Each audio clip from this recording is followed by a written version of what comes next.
All right, so we're with Kaimana. I've got Atwood, aka Kaimana, in the thing, but this is just Kaimana. And we've got some fantastic art of Kaimana. Well, I'll say fantastic. The first one is me, which is my favorite of the art that I drew for the early parts of the campaign. But then we've also got the new art of Kaimana from our wonderful Ace there on the side of the screen. So just a little bit of introduction for people who may not know. Who is Kaimana? His race, class, just general information about him. Yeah, my name is Kaimana K. I am a Lutrinian. That's like the otter folk. Mm-hmm. And I think someone called me a druid once. Yeah, that sounds about right. I can control nature powers. Mm-hmm. Transform into things when you want to. Yes, I can shape change too. Kind of like how Mark can, but it's different. Yeah, absolutely. All right, so Kaimana, thinking about before you met the ticket takers, what were some formative events in your early life that were important to your character? Well, I met this lady in the ocean once, and she was the kind of person who helped me become a druid. That was important. Mm-hmm.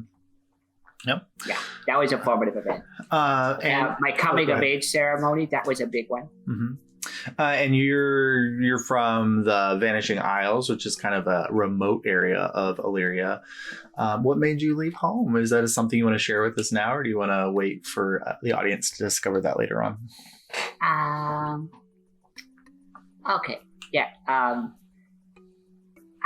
am going to hold off for now. Sounds good. All right. The air of mystery. All right. And so, Kaimana, what are your driving motivations in life? What kind of pushes you forward? I really like finding neat things. Unique things. What are some unique things that you found that really stood out? I found this really big glowy rock thing. Someone called it a tide bond. I just call it my shiny. It's like my favorite shiny. Yeah. It's a totally unimportant object. No, I had it forever and no one noticed it for like days. Mm-hmm.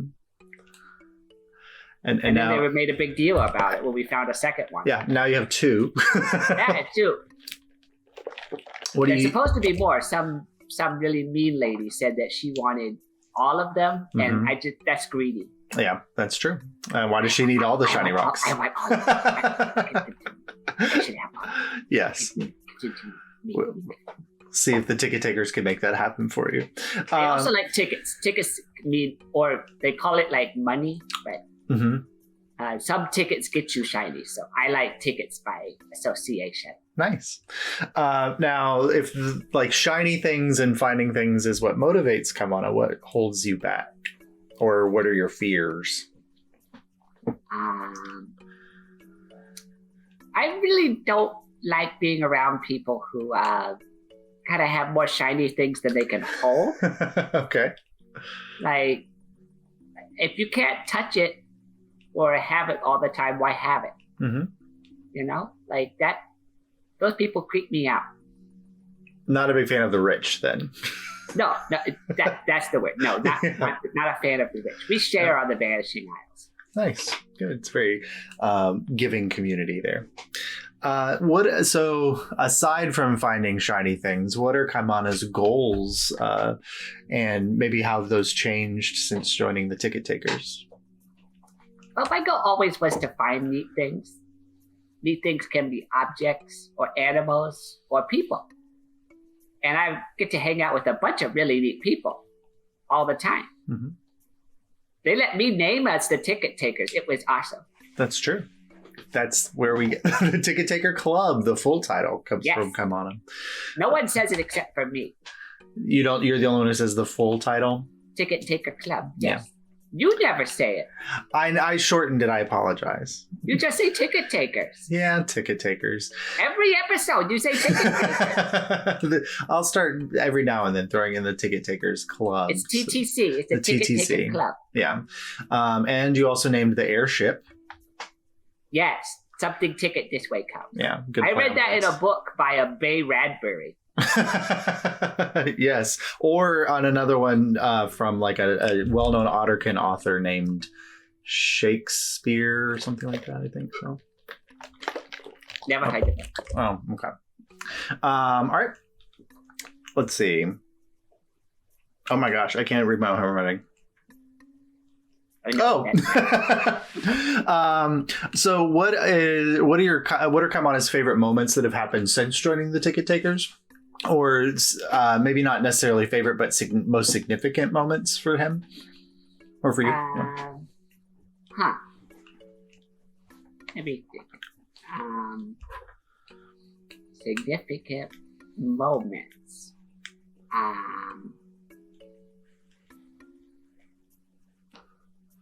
I think really I try to make each day more special. Okay. I really want every moment to just be a good moment. I try to live in the moment. Mm-hmm. I try not to dwell on the past too much, but I'm a little scared that maybe I made Abel upset. I'm not sure Abel likes me anymore. Oh no! Because of hitting. Well, like I screamed and murdered his doppelganger. It's true, but that did save Abel's life because the doppelganger was going to attack and kill him. But I didn't like doing it, and Abel hasn't said to me that he is okay with it, and he did watch me kind of murder him. Yeah. And you guys haven't had a real chance to really talk about it since then. No, we've been so busy stealing ships. We're trying to, at least. Speaking of stealing ships, is Kaimana now the captain of 2 ships? You can't be captain of 2 ships. Oh, okay. So you're an admiral now of a fleet. Yes, okay. that's how it works. Yeah. That works. All right. Only a rear admiral. Though. A rear admiral. Well, I don't. So for me being not super knowledgeable, what's the difference between a rear admiral and a regular admiral? I don't know. Okay, me neither. Very good. So we're in the same boat or ship at this point. One I think is shinier. I only ever saw them once. Like they have more shiny on them. Yes. Okay, that makes sense. Very glittery. All right. So I'm gonna mention a member of the Ticket Takers, and I just want to get Kaimana's thoughts on that Ticket Taker, and we'll go alphabetical. So thinking of Abel, I know you've already mentioned that you're kind of worried about whether he likes you or not. What are Kaimana's thoughts on Abel? Oh, he's smart, but not in ways I'm sure are useful.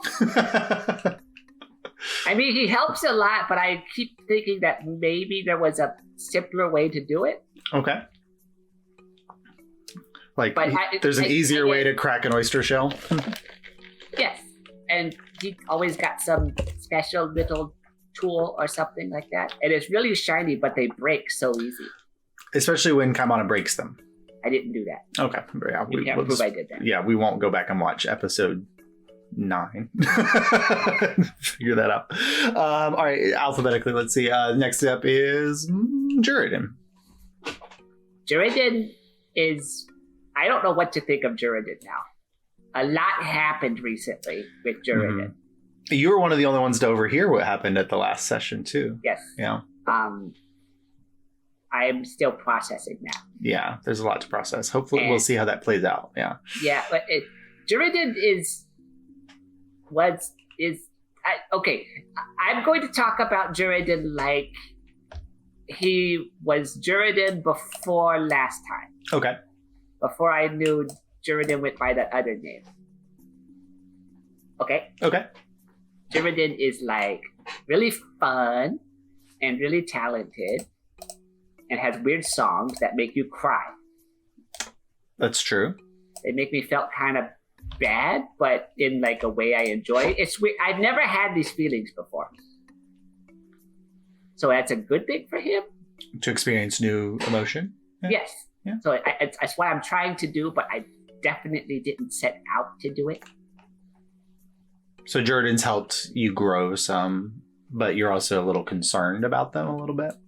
And trying to figure out how it makes me feel. And now that Juridan has been lying the whole time, I don't know if I can trust those feelings. Oh, that makes sense. So there'll be a hard conversation for you to have with them. I'm not looking forward to it.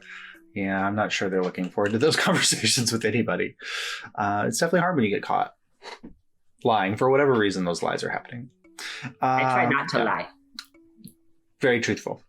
All right. What about Mar? Marlowe. Mar's awesome. Mm-hmm. Mar doesn't say a lot, but does a lot that speaks for them. I don't often have to ask what Mar is thinking. Mar seems like kind of almost in some ways like a big sister or a motherly type figure in some cases for Kaimana. Mar helps me a lot understand some things that I'm not even smart enough to ask. Mm-hmm. Like whether I should have that 7th beer or not. But you don't always listen to that advice. I did. Well, yes, but also I didn't know that was a question you could ask. Has there been a time where you've regretted not listening to Mar's suggestions? None that I can remember. That's fair enough. They might have suggested something that I don't remember not listening to. All right. Good. And last but not least, Saurus. Saurus is very quiet. I didn't know how young he was till recently. Did you think he was older than you? Yes, he's tall. Yeah. Oh, right. People taller than me tend to be older. Okay. Like most people. I know I have my coming of age, but I'm still only 10, 11 years old. Yeah. Well, what age do the Otterkin have their coming of age? 10. 10. Oh, so you're like a 19-year-old who you can drink, but still gets ID'd a lot. Yeah. Yeah. Okay. Yep. All right. And then with the ticket takers, what about some NPCs that you've encountered or people not in the ticket takers that have had an impact on Kaimana or specific ones that Kaimana really has enjoyed meeting?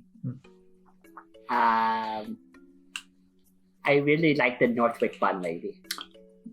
Yeah. She was nice. You guys have definitely championed the Northwick Bun Lady. She deserves it. She works hard. Any others? That's someone I like, but someone I'm never going to forget is that lady who had the zoo. Lady Haverly. Yes. Yeah. How do you feel about what happened to Lady Haverly?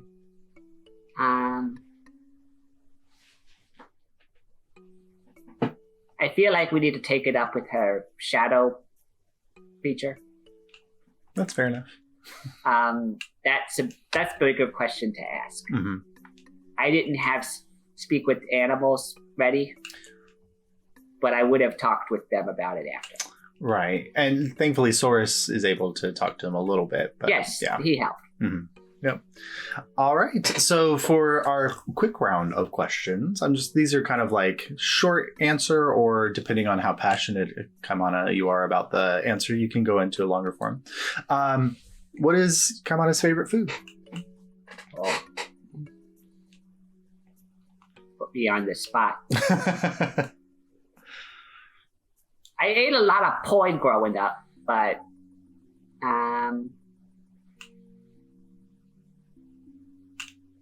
I keep thinking of alcohol, but that's not a food. No, that's another question. I guess that for now it's the Northwick buns. The Northwick buns, okay. I have those candies I haven't tried yet.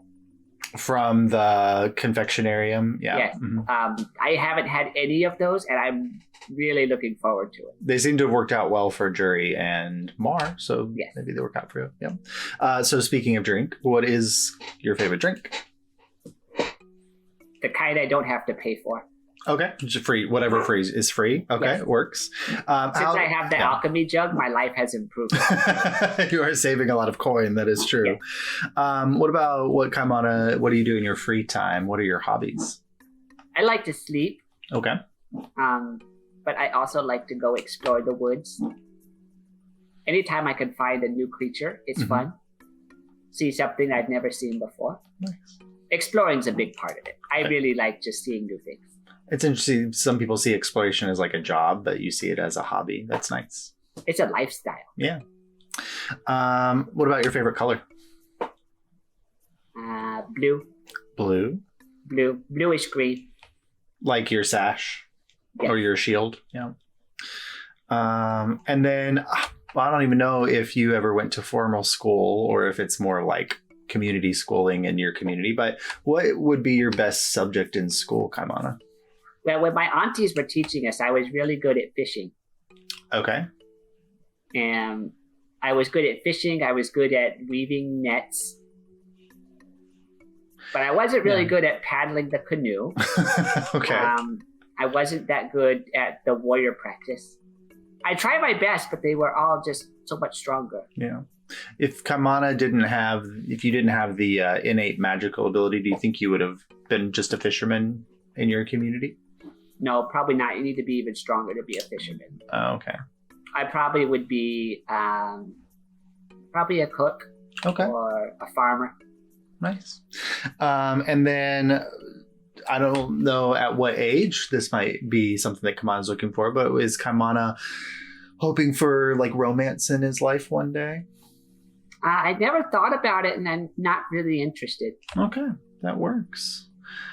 So any other thoughts about Kaimana's direction? Like, what are you like hoping for or looking forward to or afraid of in the future now that some things have happened in the story so far? Well, that one lady made a threat against my family, and I'm more afraid for her. That's fair. She might have underestimated the ticket takers. No, my family. Oh, you think your family would handle her? Yeah. That makes sense. Know what she's getting into. Yeah.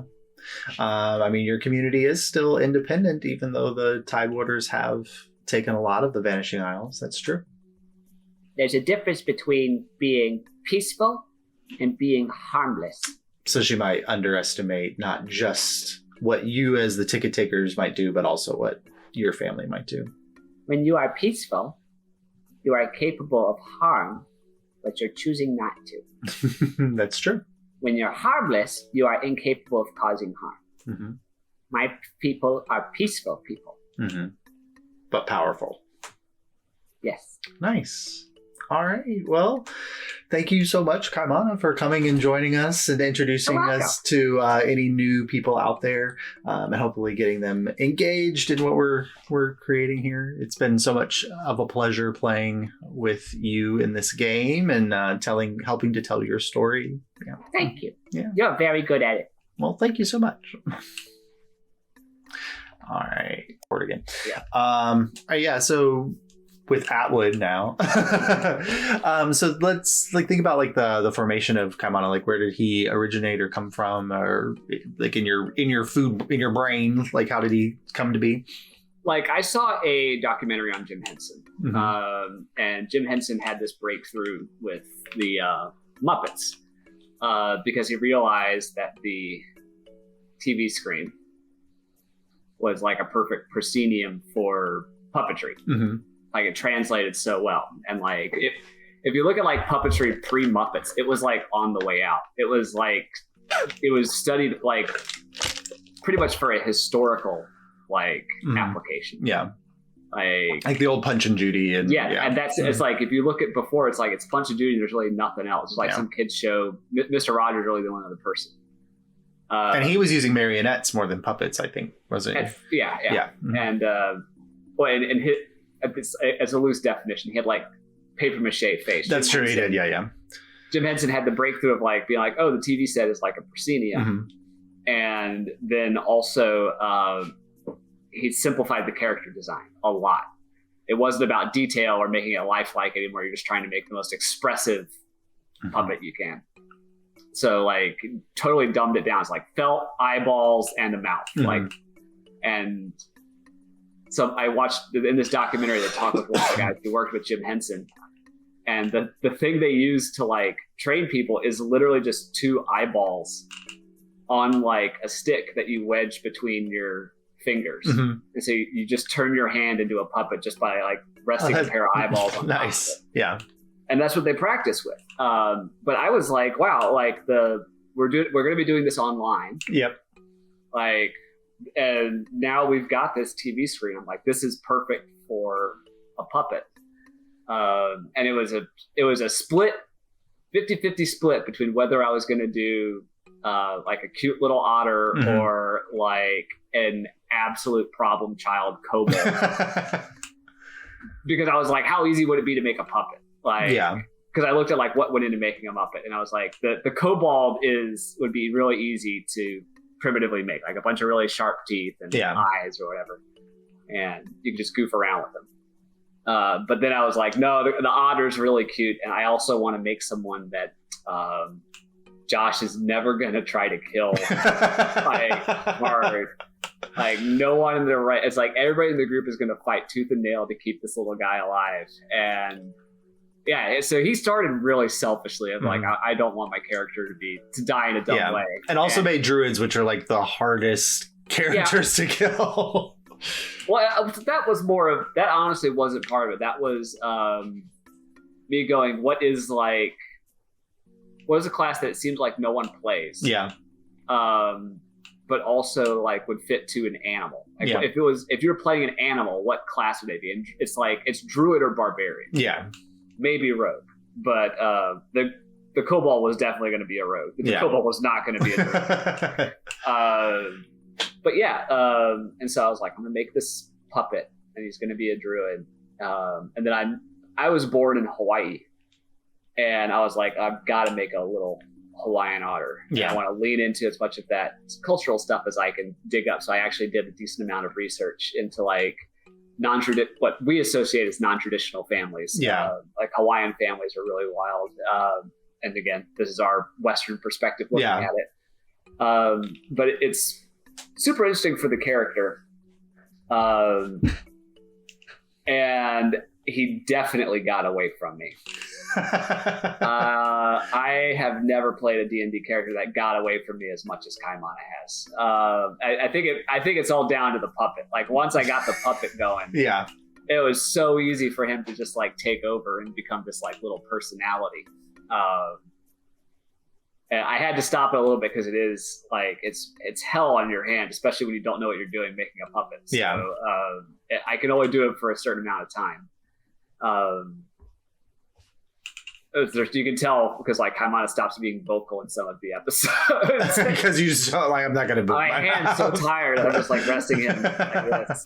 It looks dead, and I'm like and so I had to stop. I was like this looks awful. Yeah, like Uncanny Valley. But no, I love him. Just so expressive and innocent. And of course everybody's getting attached to him. He plays like the heart of the ticket takers, if not the head, but like, so he's the moral compass of the group. Because you can't, that's the other thing is like, how can you say no to that face?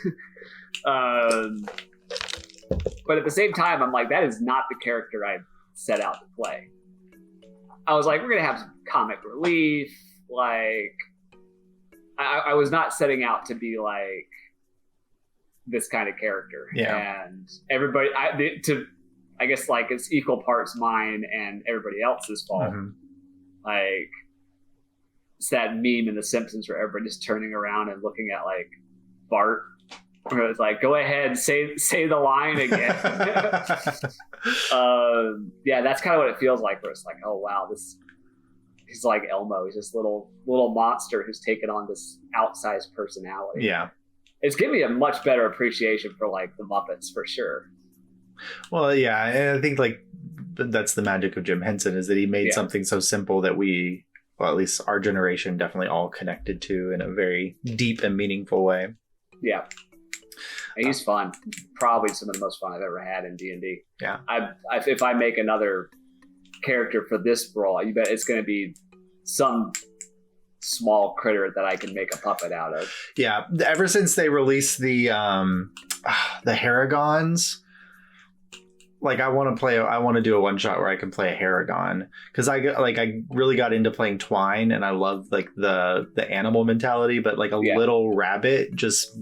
That speaks to me. Did you ever watch The Late Show with Craig Ferguson? Yeah. So you know the little rabbit that he does? Yeah. I forget the voice of it, but I was thinking that, like I said, a kobold. Yeah. A goblin, maybe. Goblin would be like an interesting, because I mean, like, there's no necessary, like, I hate that idea that goblins have to be evil, because I like the idea that goblins are just like fey creatures, and so Or they're impulsive. or Very yeah, impulsive. which I mean fits the like they have fey origins, so they're just like, oh yeah.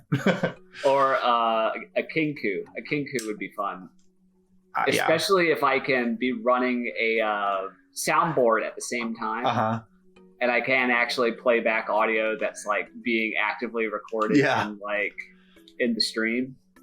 That'd be awesome. And just save all the phrases that everybody uses. Just like play it back and put sentences together. Some of my like favorite minor NPCs have been kinku, just for that like hilarity and fun. They're mischievous as hell. Mm-hmm. But yeah, also the goblins, because you've got the Jim Henson goblins from Labyrinth, and those look like D&D creatures through and through. Yeah, Labyrinth is a very D&D movie. That's it's you play a Labyrinth D&D campaign for sure, as long as like the final boss is David Bowie's codpiece. Not David Bowie. Just the codpiece. Yeah, no, you can't defeat Bowie. Like, no. Bowie's the mini boss. Yeah, you fight him, and then you can. It rises from the corpse. Yep. No pun intended. Oh no. I think it's been long enough you can make that joke. Well, anything else that you want to add for the game or for the audience about Kaimana? I got a question for you. Yeah. Like, what was your opinion when I came to you with like this concept? Well, so I hope it comes across that like I try to create a world and then let you guys tell a story within it, and then stuff happens and you can choose what to engage with. So like I was very open-minded about what type of characters you all came to me with, as long as they like I had no desire to play like an evil campaign or anything like that. And so I thought it was really fun because also like this is a world that I've created, and so you gave me a character that I was like, oh, cool, I can flesh out this whole aspect of the world that I hadn't I'd done a little bit because Ronnie's original character was going to be from the Vanishing Isles. You actually met him. He changed his mind, yeah. Yeah, he was on the ship that you took, the Seablade. Mm-hmm. His original character is a crew member on that ship. But like, so I'd fleshed out like the portion of the Vanishing Isles that he was from. But then I was like, oh, sweet, I get to go revisit this place that I really think is cool. So I was really excited about it. And I'm obsessed with otters. So so like otters are my favorite sea creature. Mine too. Yep. So I was like, I'm all for it. And like, I think at that point, Rob had also come forward with Saurus. So it was really cool. And especially because like, even though like the two humans that we had at the time, I mean, like, because they're still with us, and then even like Washbjord at the origin, like none of you were traditional inside characters.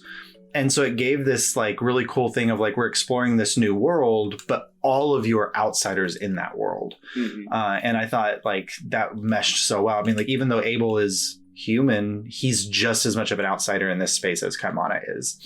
So I think it meshed really well together. The party of misfit boys. Yeah, absolutely. And it just adds to that element of like, everyone underestimates you because you're like cute furries and naive Noavians, and Mar just standing in the background being somewhat intimidating. And it's like, well, maybe people shouldn't. Yeah. So yeah, I got questions for you actually. Yeah, sure. What's been like some of your favorite moments of the campaign? Oh gosh, there's so many. I've got like some that are like emotionally like super invested in it. Yeah, let me clarify. Narrow it down. So first, I want you to tell me what your like most rewarding moments for you as like a DM were. Okay. Something that like, and again, don't spoil anything if like we're getting too deep into it. No, okay. What's something that you set up and we're like, well, I can't wait for this payoff, or I really hope they do this. So something that went the way you want it to. And then tell me what's like the wildest thing that happened that you're like, oh wow, I can't believe the party did this, but I'm so glad they did. Honestly, like I said, like the way I try to go, like any direction that you all go in is a direction I love. And so like, even if like, there have been times where I had a whole plan for a session and I was like, okay, well, the last 3 pages of this plan don't matter. And like, I think it was like in the early games where I was like, I had 10 bullet points and you guys made it to the second bullet point. Like, those are some of my favorites. So, like, I don't think there's any moment where I'm like, oh, God, that didn't go the way I wanted it to go. Because any direction you guys are taking it is a direction I really love. You're doing the yes and exercise. Yeah, I love that stuff. DMing. Yeah, that's my favorite. But there have been so many moments where you guys took it in a surprising direction, where the surprise was beautiful, or the surprise was like hilarious, or the surprise was, I mean, just in like the last episode with Juridan's decision to Dimension Door with Yori in a way, like that was such a shocking moment. Yeah, Ace does that. Yeah. I thought like the after Marlo had her transformation and she was dealing with the whole Hottie and Skull thing and her own like feelings of like, you guys aren't going to accept her anymore. And there was that really beautiful moment where like Kaimana decided to transform into a wolf and run with her. And like, that was just, I mean, I didn't expect Kaimana to do that at that moment, but it was such a beautiful, like emotionally pure moment. There've just been like so many of those, like Saurus. Oh God, Saurus just does shit. Saurus capturing the freaking flame skull in the back of holding. Like, that. Okay, yeah. So that is like, that's kind of one of the great things about playing with Rob. Yeah, he is old school, like push the limits of the rules envelope. Yep. Like what is the loosest interpretation of this that can be? Mm-hmm. He's the guy you want beta testing your game. he'll be the one to jump 60 times in a corner trying to find a clip or something like that. He'll find all of the glitches or all the exploits. Yeah. Like, let's see, Mars had so many beautiful moments, especially like in our like one shot things. It was so fun to see Marlo as a character blossom in a space where like they had to be the focus. Yeah. So I will say, like, it's rare for someone to take an antisocial character and do amazing things with that character in a social situation. Yeah. And Jace has been exceptional at that. Oh, she's fantastic.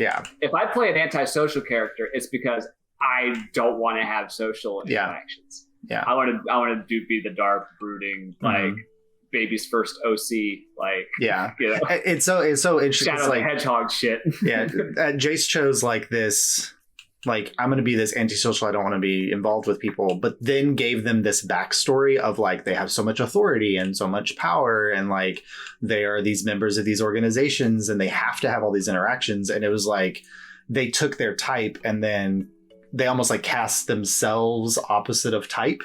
And so it creates this wonderful conflict within their character every time. And it's beautiful. That's a rare thing for a player to do. And it's been a privilege to watch. Yeah. And it's just been such a joy of watching. Like, Ronnie's never really played a lot of D&D before. And like how much like diving into accent and diving into like the character backstory and the motivations and like that moral outrage that Abel can have in situations. And just like, as much as like I've got these wild ideas, also very like North Star of like what he thinks is the right path, and not afraid to express that. Like, that's been so much fun to watch too. Like, it's been like all of you just work so well together, and it's a wonderful little soup. Yeah, I've really enjoyed like surprising moments for Ronnie where like he figures out something for D&D like in the game. Yeah. I do think every group needs to have someone in it that's like, this is their first time playing D&D, because one, like, it brings so much energy to the group, because you'll get like, you'll do something that you've done 1,000 times and Ronnie will be like, you can do that? Yeah. Mm-hmm. Mar being a werewolf is like the best example of that. But then on the other hand, like, no one's told him what you can't do. Yep. So he has some really innovative like solutions to stuff, like the meat rock. Jesus. Meat rock was amazing. Like, I only seen something like that happen once, but they cast like minor illusion or something like that. So that was like really impressive. Yeah, and like choosing a class that's not easy to play for your like, first, because the only time he's played D&D before was that like Harry Potter thing that Jay did, and so it was like not even standard D&D. And so like choosing an artificer, which is not an easy class, and then like but knowing the class so well that he knows all of the abilities and has come up with these really super innovative ways to use those abilities. It's like he is the artificer. So it's beautiful.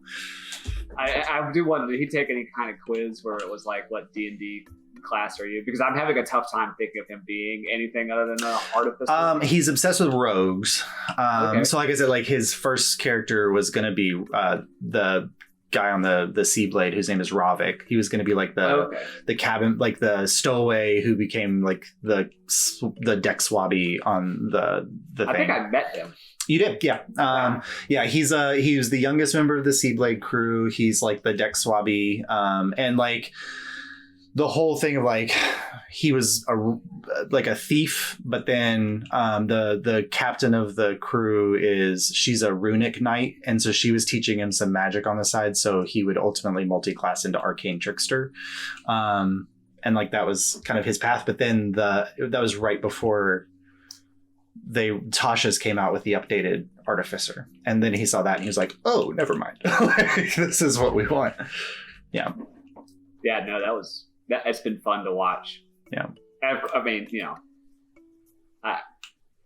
I wish I could say I'm used to Ace's play style by now, but they continue to find ways to surprise me. Well, and I think all of you have that innate trait of like, we all trust each other enough to make the bold play in moments. And like Ace has had those moments.